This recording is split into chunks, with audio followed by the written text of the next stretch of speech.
The Voice from Chicago proudly presents World of Warcraft, Arthas, Rise of the Lich King.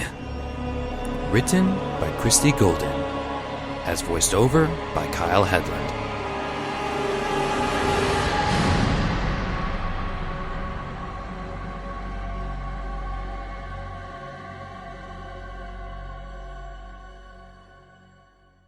Part 1. The Golden Boy. Chapter 1. Scene 1. Hold her head. That's it, lad. The mare, her normally white coat gray with sweat, rolled her eyes and whickered. Prince Arthas Menethil, only son to King Tanar's Menethil II, one day to rule the kingdom of Lordaeron, held fast to the bridle and murmured soothingly. The horse jerked her head violently and almost took the 9-year-old with her. "Whoa, Brightmane," Arthas said. "Easy, girl. It'll be all right. Nothing to worry about." Joram Balnir grunted in amusement. "Doubt you'd feel the same way if something the size of this fool was coming out of you, lad."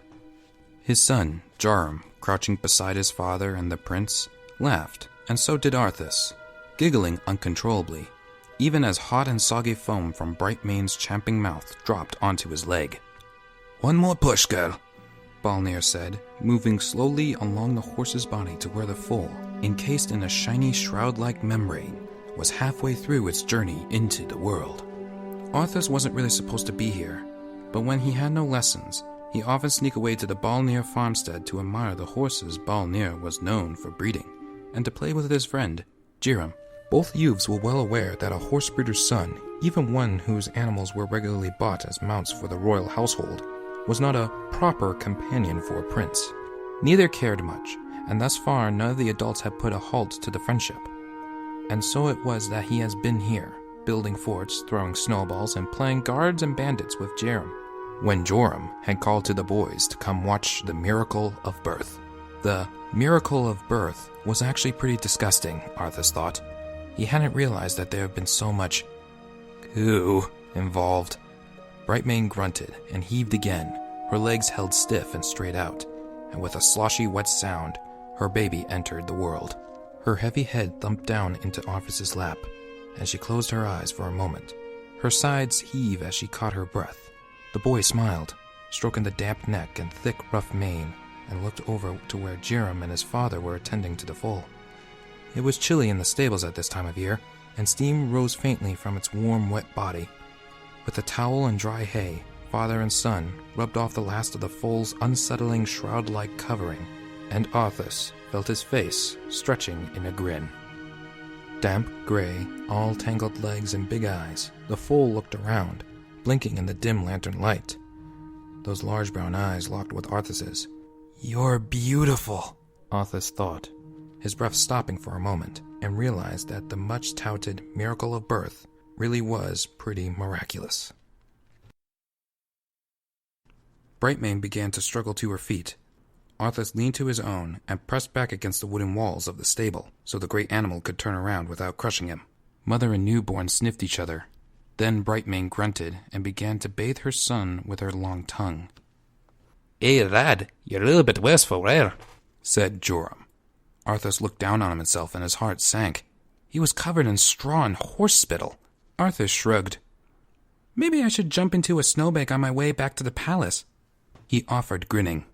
Sobering slightly, he said, "Don't worry, I'm 9 years old now. I'm no longer a baby. I can go where I—" There was a squawking of chickens and the sound of a man's booming voice, and Arthas's face fell. He squared his small shoulders, made an intense but ultimately ineffectual attempt at brushing off the straw, and strode out of the barn. "Sir Uther," he said in his best "I am the prince and you better remember it" voice, "these people have been kind to me. I pray you don't go trampling their poultry.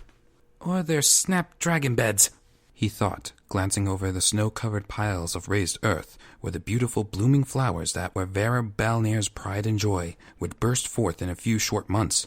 He heard Joram and Jiram follow him out from the barn, but did not glance behind him, instead regarding the mounted knight, fully clad in armor. Arthas gasped. "What's happened?" "I'll explain on the way," Uther said grimly. I'll send someone back for your horse, Prince Arthas. Steadfast can travel faster, even with two. He reached down, a large hand closing on Arthas's arm, and swung the boy up in front of him as if he weighted nothing at all. Vara had come out of the house at the sound of a horse approaching at full gallop. She was wiping her hands off on a towel and had a smudge of flour on her nose. Her blue eyes were wide. She looked over at her husband, worriedly. Uther nodded politely to her. We'll discuss this later, Uther said. Ma'am? He touched his forehead with a mailed hand in courteous salute, then kicked his horse steadfast, armored as his rider was, and the beast leapt into action. Uther's arm was like a band of steel around Arthas's midsection. Fear bubbled up inside the boy, but he pushed it down even as he pushed on Uther's arm. I know how to ride, he said, his petulance covering up his worry. Tell me what is going on. A rider from South Shore has come and gone. He brings ill news. A few days ago, hundreds of small boats filled with refugees from Stormwind landed on our shores, Uther said. He did not remove his arm. Arthas gave up that particular struggle and craned his neck, listening intently, his sea-green eyes wide and fastened on Uther's grim face. Stormwind has fallen. What? Stormwind? How? To who? What? We'll find all that out shortly. The survivors, including Prince Varian, are being led by Stormwind's one-time champion, Lord Anduin Lothar. He, Prince Varian, and others will be coming to Capital City in a few days. Lothar has warned us he bears alarming news. Obvious enough if something has destroyed Stormwind. I was sent to find you and bring you back.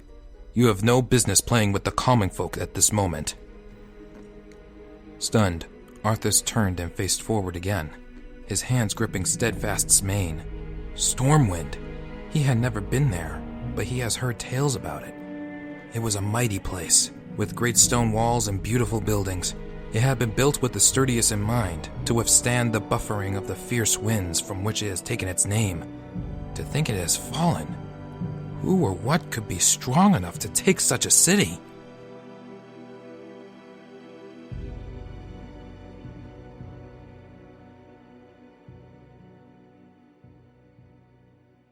How many people came with them? He asked, pitching his voice louder than he really wished to in order to be heard over the drumming of the horses' hooves as they head back toward the city. Unknown. Not a small number, that much is certain. The messenger said it was everyone who had survived. Survived what? And Prince Varian? He heard of Varian all of his life, of course, just as he knew all the names of the neighboring kings, queens, princes, and princesses. Suddenly his eyes widened. Uther had mentioned Varian, but not the prince's father. King Lane will soon become King Varian. King Lane fell with Stormwind. This news of a single tragedy hit Arthas harder somehow than the thought of thousands of people suddenly rendered homeless. Arthas's own family was close-knit. He, his sister, Kalia, his mother, Queen Leanne, and of course King Tanaris. He'd seen how some rulers behaved with their families, and knew that his was remarkable in a degree of closeness. To have lost your city, your way of life, and your father. Poor Varian, he said, quick tears of sympathy coming to his eyes. Uther patted his shoulder awkwardly. Aye, he said, it is a dark day for the boy. Arthas shivered suddenly, and not from the cold of a bright winter's day.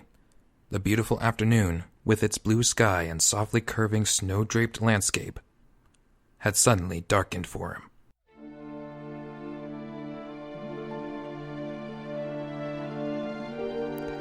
End of Scene 1.